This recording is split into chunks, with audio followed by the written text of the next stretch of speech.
Isang taon na lang bago ang eleksyon 2016 pero hindi pa rin handa ang mga PCOS machine na gagamitin para rito. Hindi kasi pinayagan ng COMELEC ang manufacturer na Smartmatic na mag-supply ng karagdagang mahigit 20,000 PCOS machines para nga sa eleksyon.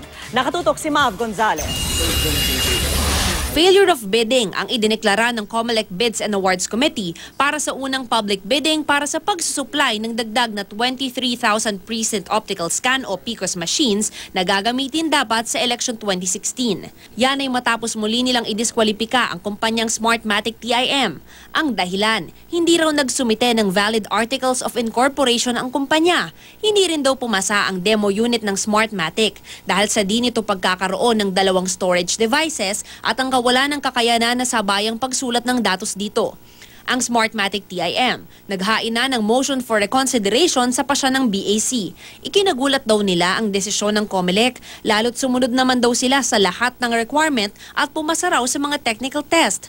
Nasa 104,000 PCOS machines ang kailangan ng COMELEC para sa eleksyon 2016. Sa ngayon, nasa 81,000 PCOS machines lang ang mayroon ng COMELEC. Karamihan, kailangan ng preventive maintenance. Ang Smartmatic din ang may kontrata rito pero kamakailay ipinatigil ng Korte Suprema dahil walang nangyaring bidding para rito.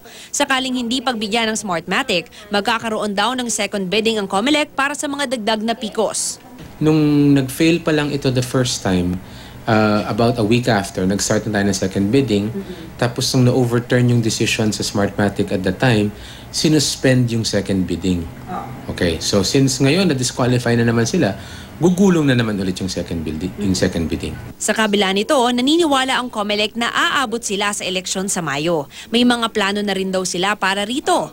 Una, maaari nilang i-refurbish ang mga PCOS machine na hawak nila at bumili ng karagdagang 23,000 machines. Pangalawa, bumili ng mahigit 100,000 na bagong machines.